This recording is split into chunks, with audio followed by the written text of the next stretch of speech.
É um prazer muito grande estar com vocês novamente. É uma experiência totalmente diferente, né? A gente estuda a palavra durante o dia, a gente compartilha a mensagem, mas quando a gente se mobiliza para fazer isso durante a madrugada, realmente é o momento onde nós podemos sentir o agir de Deus na nossa vida, né? Ainda que o milagre não esteja vindo instantaneamente na madrugada, mas nós podemos sentir que o Papai do Céu está inclinando os seus ouvidos para a nossa oração. Queria falar um pouquinho hoje sobre o que está sendo a nossa prioridade. Será que Deus ele é a nossa prioridade? Tem uma história de João Batista. Ele, ele tinha um relacionamento de admiração, né, com Jesus. Jesus admirava muito João Batista. E João Batista foi uma pessoa muito especial para Jesus, porque foi quem batizou ele, né? E no livro de Espírito e Profecia, no O Desejado de Todas as Nações, ele faz uma citação dessa história, dizendo o seguinte, de que João Batista ele tinha seus discípulos, né, aquelas pessoas quem admiravam o seu ministério e consequentemente queriam replicar e fazer as mesmas coisas que ele fazia. E com o passar do tempo, surge em cena Jesus, aí Jesus foi batizado por João Batista. Só que os discípulos, né, de João Batista, eles olham para Jesus e eles apontam para Jesus e dizem o seguinte para João Batista: João Batista, você está vendo aquele homem ali que se chama Jesus? Ele está batizando as pessoas também. Ele está batizando as pessoas e uma multidão de pessoas estão seguindo ele, né? Sendo que João Batista já tinha percebido que tinha diminuído a quantidade de pessoas que estavam vindo até seus sermões. E essa multidão estava se dirigindo para seguir Jesus. E aí, quando eles vêm falar isso no ouvido de João Batista, a intenção deles era fazer com que João Batista olhasse de forma diferente para Jesus. E, de certa forma, tivesse inveja ou desejasse que aquelas pessoas deixassem de ir até Jesus e fossem na direção dele. Só que João Batista, muito sábio, ele apenas demonstra a sua admiração que ele tinha por Jesus e demonstra e aí ele faz a declaração que é muito conhecida, que ele cresça e eu diminua. Então, quando ele fala isso, ele simplesmente está colocando Jesus como prioridade. Olha, Jesus ele é prioridade. Eu não sou prioridade. Porque tudo que João Batista fazia era em prol e no objetivo de levar a salvação até as pessoas. E aí, quando as pessoas se batizavam, ali se concretizava o objetivo de João Batista para que as pessoas pudessem se converter verdadeiramente a Cristo, né? A Jesus. E aí, o objetivo de João Batista em nenhum momento foi tomar o lugar de Jesus, de protagonista, mas sim de ser um auxiliador na pregação deste evangelho maravilhoso. Vamos abrir nossa Bíblia lá em Lucas, capítulo 9. Lucas, capítulo 9, verso 23. Amém? Diz assim, ó: Dizia a todos: Se alguém quer vir após mim, a si mesmo se negue, dia a dia, tome a sua cruz e siga-me. Quando a palavra de Deus diz que se alguém quer vir, né? Quando Jesus declara que se alguém quer vir até mim, primeiramente negue-se a si mesmo. Por que disso? Porque, primeiramente, quando eu tomo a decisão de fazer algo, como eu coloco algo como prioridade, automaticamente eu estou renunciando a outras coisas. Um exemplo, se eu coloquei como prioridade hoje estar no culto da madrugada, automaticamente você e eu nós renunciamos estar dormindo, descansando. E quando nós priorizamos Cristo, nós renunciamos todas as vontades carnais, todas aquelas vontades que Satanás também quer implementar na nossa vida. E aí, quando fala que negue-se a si mesmo, ele diz assim: dia a dia tome a sua cruz. Não está dizendo que nós devemos negar a nossa própria vontade só um dia. Está dizendo que isso é um ciclo que ele vai se renovando. E todos os dias eu preciso negar a mim mesmo. Todos os dias eu preciso priorizar a Deus todos os dias. Ou seja, quando nós falamos da palavra prioridade, eu estava refletindo e eu olhei assim, a primeira sílaba de prioridade é pri. E se isso lembra de que de primeiro, tudo aquilo que a gente coloca em primeiro lugar se torna prioridade na nossa vida. Então, se nós começamos o nosso dia e a primeira coisa que nós fazemos é dedicar um momento a Deus, ele se tornou prioridade para nós. Da mesma forma é quando nós tratamos do relacionamento, de um casamento, quando nós pensamos primeiramente no nosso cônjuge, no nosso esposo, no nosso marido, nós estamos colocando ele como prioridade à frente de outras pessoas, porque nós temos um relacionamento, mas também porque nós temos um compromisso um com o outro. E a prioridade, também requer um compromisso com Deus, uma intimidade. Se eu priorizo Deus, eu preciso ter um compromisso com Ele. Porque se eu não tiver o compromisso, eu não vou conseguir manter a prioridade dele na minha vida. Em Provérbios, capítulo 3, versos 5 e 6, diz o seguinte: confie no Senhor de todo o coração e não se apoie na sua própria inteligência. Lembre de Deus em tudo o que fizer e ele lhe mostrará o caminho certo. Nós precisamos confiar no Senhor em todas as coisas que nós vamos fazer. Eu pensava, né, quando mais jovem, a gente tem a nossa mente um pouquinho limitada, né, e a gente vai desenvolvendo, né? E aí eu pensava o seguinte, que por que que eu vou orar ao Senhor para que o Senhor ele faça algo no trabalho? Por que que eu vou orar ao Senhor por uma prova? Por que que eu vou orar ao Senhor é, por uma viagem que eu vou fazer? E aí, quando a gente toma conhecimento desse verso, que ele fala: confie no Senhor de todo o teu coração. E em todas as coisas que você for fazer, se você colocar ele na frente, ele vai te ajudar. Então, assim, eu preciso colocar Jesus em cada coisinha do meu dia a dia, em cada coisa da minha vida. Se é no meu trabalho, eu preciso dedicar o meu trabalho a ele. Se é na minha família, eu preciso colocar ele dentro da minha família como prioridade. Se é, se é dentro do meu ciclo de relacionamento, dos meus amigos, eu preciso colocar ele como prioridade. E se é dentro da igreja, eu preciso colocar ele como prioridade. Ele é a única pessoa onde ele se encaixa em todos os setores da nossa vida. Ele consegue entrar em todas as partes da nossa vida e fazer a diferença de tal forma que ele possa nos dar o direcionamento correto. É tanto que quando a palavra de Deus diz assim, ó, lembre de Deus em tudo que fizer e ele mostrará o caminho certo. Ou seja, isso não importa se você é um médico, não importa se você é um advogado, não importa se você é um engenheiro, um arquiteto, mas o que importa é que Deus ele seja o primeiro. Porque ele sendo o primeiro, ele é o dono de todo o conhecimento, ele é o dono de toda a sabedoria. E independente do seu nível de conhecimento, é ele quem dá o direcionamento. É ele quem diz o caminho certo onde nós devemos seguir. Confiar no Senhor quer dizer também que no meio da tribulação, nós iremos olhar para cima e dizer: Senhor, toma conta de toda essa situação. Confiar no Senhor, em nenhum momento o Senhor diz que, olha, confie em mim que vai ser fácil.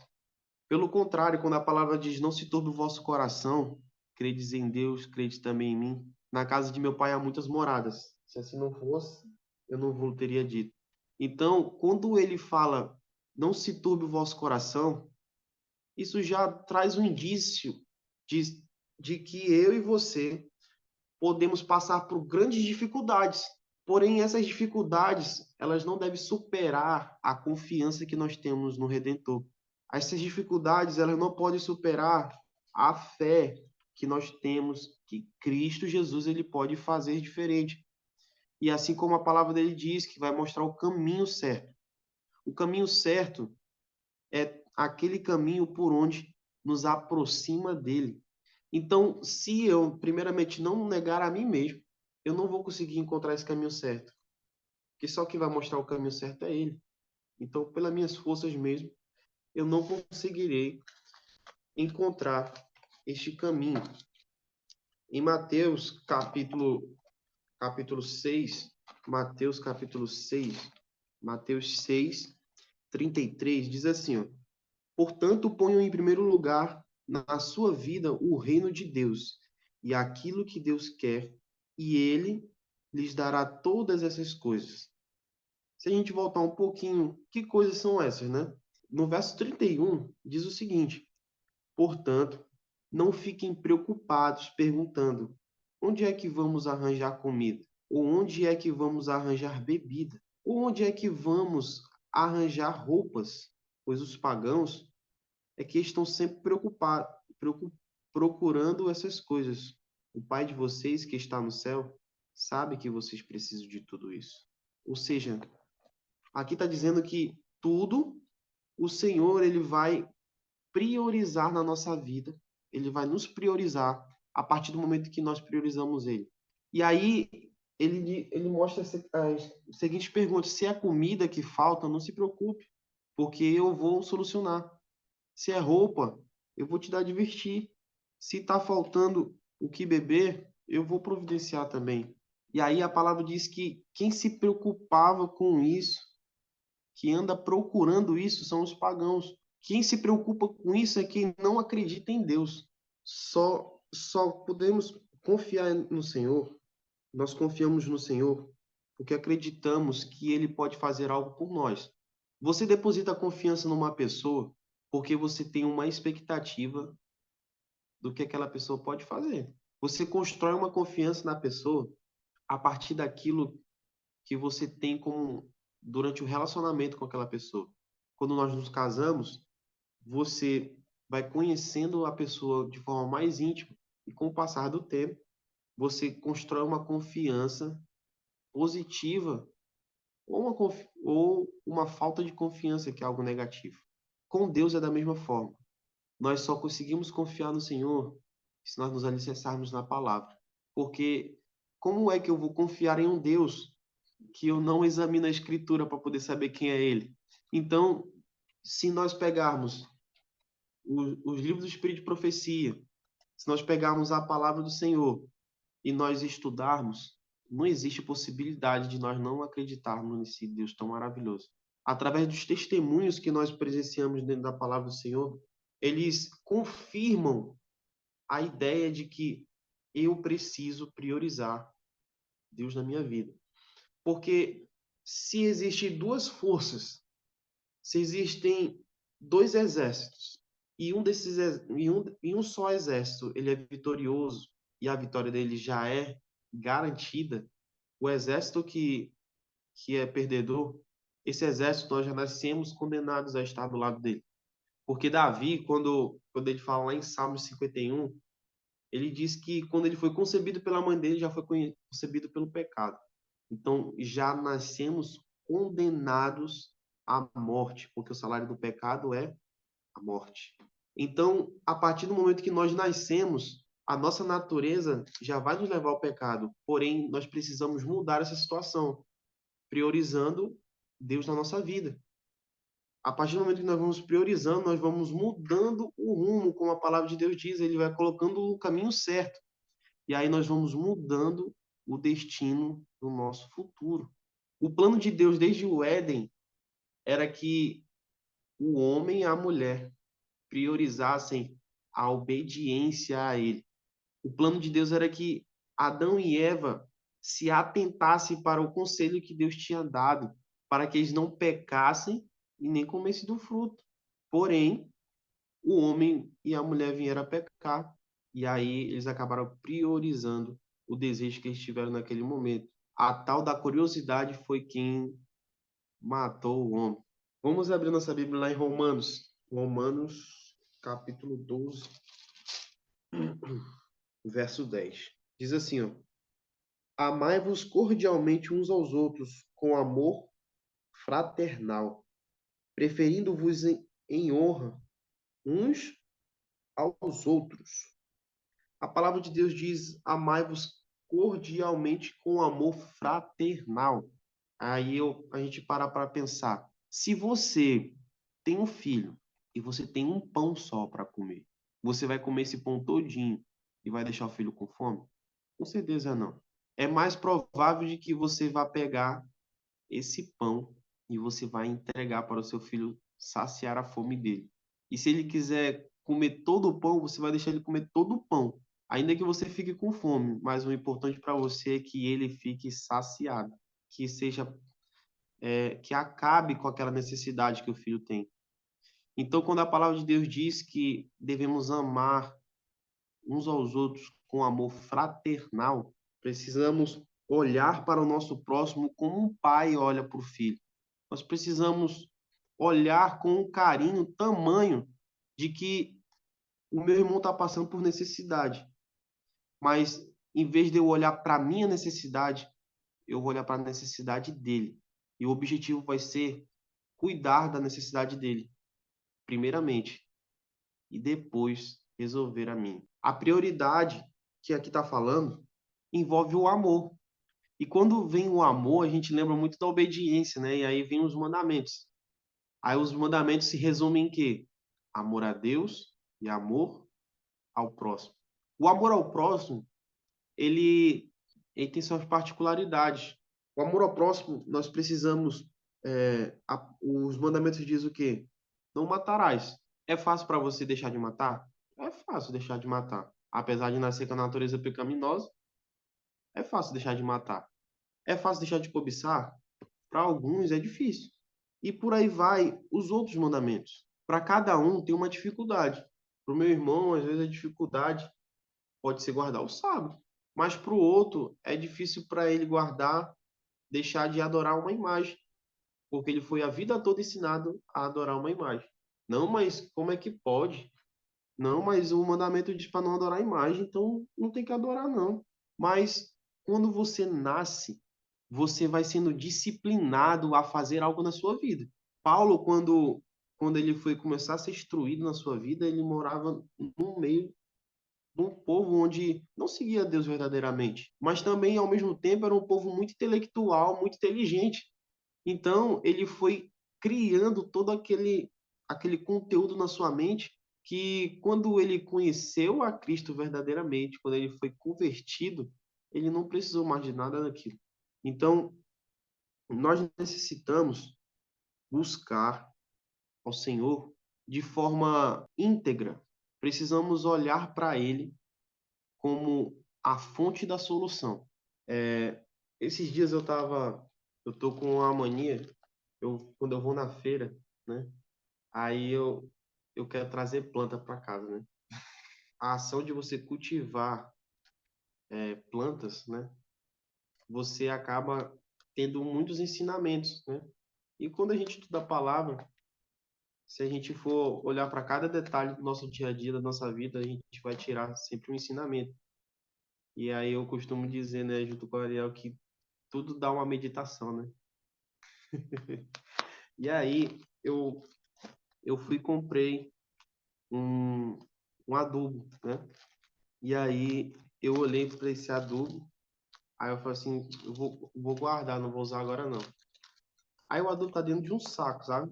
Aí eu deixei o saco ali parado, o saco todo fechado, né? Assim, rapaz, eu acho que vai estragar esse adubo se eu deixar todo fechado. Mas eu deixei lá, acabei esquecendo, fazendo minhas coisas. E aí o que eu achei interessante é que eu deixei o adubo lá e tá assim, ó, dentro do saco, né? Só que o mais interessante de tudo é que, olha isso aqui, a vida foi gerada e ultrapassou a sacola. E eu fiquei olhando para isso, sabe? Eu fiquei pensando, você imagina aí como nós somos limitados, né? Você imagina aí essa plantinha ela poderia não ter nascido, mas ela foi muito além das expectativas, né? E Deus, ele funciona dessa forma.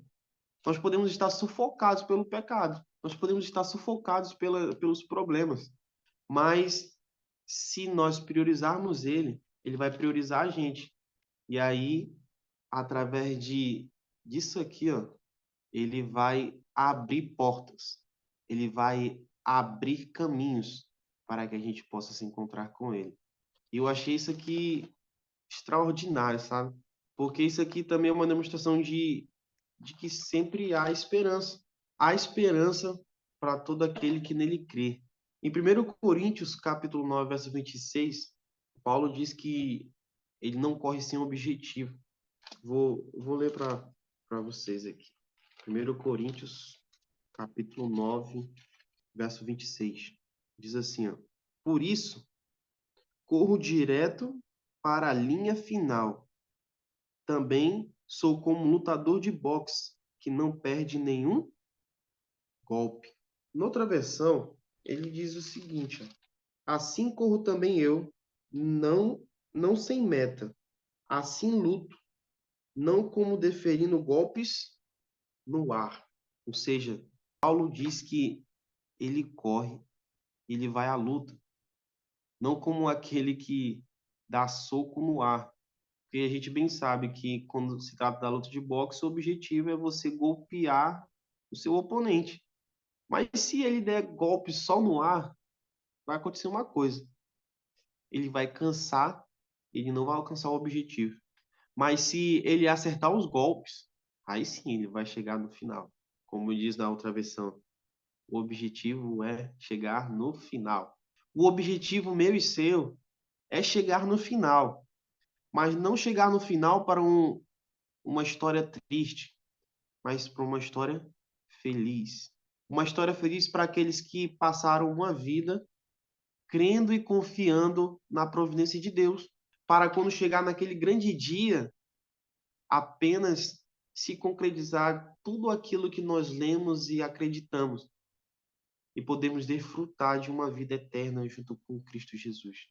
É bem difícil olharmos para todas essas coisas boas, às vezes, quando nós passamos no meio das dificuldades.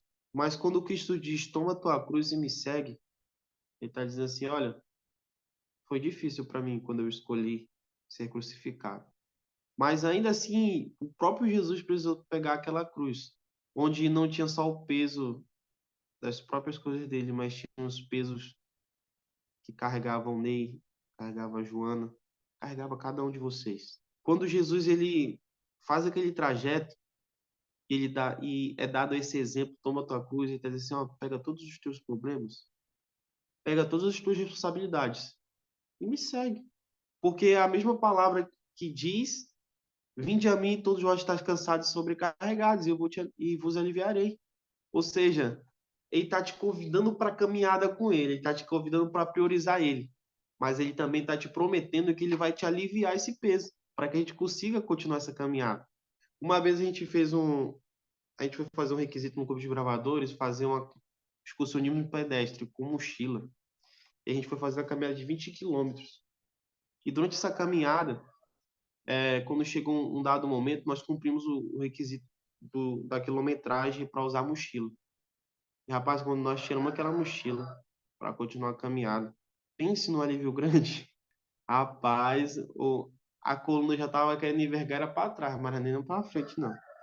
Então, quando tirou, foi um alívio assim tremendo. E você imagina aí você e eu como quem tá carregando uma mochila daquelas pessoas assim que tá cheia de conteúdo, tá pesada e pesando aí uns 15 a 20 quilos. E aí de repente Jesus vem e diz assim, ei, me dá aqui o peso. Continua andando aí. Eu vou segurar isso aqui para você. O Senhor ele vem, ele quer te dar conforto, ele quer te dar paz, mas para ele te dar tudo isso, ele só quer uma decisão, que a gente entregue a nossa vida na mão dele e coloque ele como em primeiro lugar. Para a gente concluir, tem uma história que diz de um rapaz que ele buscava a chave da felicidade e dizia que atrás dessa porta tinha muitas coisas boas, inclusive prosperidade, dinheiro, fama, tinha tudo. E ele buscava muito por essa chave, e uma certa vez o seu amigo olhou para ele e disse assim: vale a pena mesmo você procurar essa chave? Ele disse: vale, tem muita coisa boa atrás dessa porta. E aí o amigo dele disse assim: rapaz, você já procurou por todo canto, mas você não encontrou essa chave. Aí ele falou assim: mas eu vou encontrar. Aí ele disse assim: mas vem cá, você já testou essa chave que está na tua mão? Aí o rapaz pensou: não. Aí testou a chave prestou. Sabe o que isso significa? É que a solução ela está mais perto do que a gente imagina. A solução que é Cristo Jesus ela está tão fácil que às vezes a gente acaba dando voltas e se atrapalhando. Em João 3,16 diz que Deus amou o mundo de tal maneira que deu seu Filho unigênito, para que todo aquele que nele crê não pereça, mas tenha a vida eterna. Jesus ele já priorizou você e eu. A decisão hoje é só a gente priorizar ele. Ele está com a chave da felicidade, a chave da salvação, a chave da vida eterna. Então que nós possamos escolher hoje estar ao lado dele, porque o exército dele já se faz vencedor. E se nós queremos ser vencedores, vamos segurar na mão de Cristo e olhar somente para ele. E o objetivo é fazer com que ele cresça e eu diminua. Que ele apareça e eu me constranja, porque ele é o Deus Todo-Poderoso, quem pode nos fortalecer e renovar as nossas forças. Vamos orar? Santo Deus e bondoso Pai, muito obrigado, Senhor Deus, por mais esse dia que se inicia, Senhor. Muito obrigado, Senhor Deus, por tudo que o Senhor tem colocado em nossas vidas, Senhor. Obrigado pelas provas. Obrigado, Senhor Deus, também pelas vitórias, Senhor. Porque, Senhor Deus, nós entendemos de que não há luta sem vitória. E também não há barreiras intransponíveis, Senhor Deus. Assim como eu pude ver, Senhor Deus, através de um detalhe, onde uma planta transpassou um plástico. Isso quer dizer tanto, Senhor Deus, quanto para nós, onde nós mesmos, ó Pai, criamos barreiras, mas elas só são intransponíveis, Senhor Deus, porque nós estamos deixando a nossa mente limitada tomar conta do nosso ser. Mas, Senhor Deus, se nós colocarmos Tu, Senhor Deus, em primeiro lugar, não há barreira que não possa ser vencida. Não há provação que não possa ser transpassada. Não há doença, Senhor Deus, que não possa ser curada.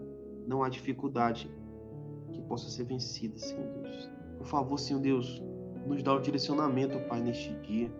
Nos dá a Tua paz também, Senhor Deus, para combatermos o bom combate, Senhor Deus, assim como Paulo combateu. Eu te peço, Senhor Deus, para que Tu olhe também por cada pedido de oração que é feito no grupo. Todos, ó Pai, precisamos de uma providência Tua, mas cada um de uma forma, Senhor Deus. Cada um é um problema. Cada um precisa de uma solução diferente. Então, Senhor Deus, olha para nós, Senhor, e nos dá a solução de acordo com a Tua vontade, Pai. Queria te pedir, Senhor Deus, que Tu olhasse em especial também pelo meu pai, que hoje, Senhor Deus, ele estará viajando, estará indo trabalhar, Senhor. Que o Senhor possa levá-lo nos Teus braços em paz, Senhor Deus, para que ele possa ter um retorno tranquilo para reencontrar sua família, Senhor. Por favor, Senhor Deus, olha também pela Joana, seu marido, para que eles possam continuar sendo fortalecidos pelo seu Santo Espírito, Senhor Deus, para continuarem sendo instrumentos de salvação, Pai. Instrumentos para continuar auxiliando o teu povo, Pai, a buscar a Ti, Senhor Deus, pela madrugada. O melhor momento onde podemos nos conectar contigo. Senhor Deus, nós te pedimos todas essas coisas, Pai, porque precisamos reconhecer que somos dependentes de Ti. Então, Pai, nos ajude a te priorizar, Senhor Deus, porque que Tu nos priorizas nós já temos certeza, Senhor. Te pedimos, Pai, todas essas coisas, não porque nós somos merecedores, mas em nome de Jesus.